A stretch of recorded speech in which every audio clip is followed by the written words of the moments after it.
Εξηγήστε μας έτσι το σκεπτικό του οικογενειακού εισοδήματος, να εξηγήσουμε και τι αφορά το συγκεκριμένο το ζήτημα. Κοιτάξτε, η φορολόγηση του εισοδήματος των εργαζομένων, που είναι και το εισόδημα που φορολογείται πιο πολύ από όλα τα άλλα τα εισοδήματα σήμερα στην Κύπρο, στην ουσία μεταφέρεται από το προσωπικό επίπεδο στο οικογενειακό επίπεδο.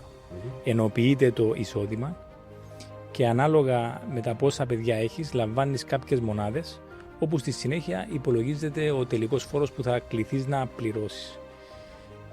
Στην ουσία δηλαδή, όσο πιο πολλά παιδιά έχεις, τόσο πιο λίγο φόρο θα πληρώνεις. Άρα με αυτόν τον τρόπο θέλουμε να δώσουμε στην ουσία αξία στο θεσμό της οικογένειας, κυριολεκτικά χρηματική αξία, και να αυξήσουμε το διαθέσιμο εισόδημα της. Παίρνεις κάποιες μονάδες ανάλογα με τη σύνθεση της οικογένειας. Για παράδειγμα, μία μονάδα για κάθε γονέα, μισή μονάδα για κάθε παιδί για τα πρώτα 2 παιδιά, μία μονάδα για κάθε επιπλέον παιδί, το τρίτο, το τέταρτο κτλ.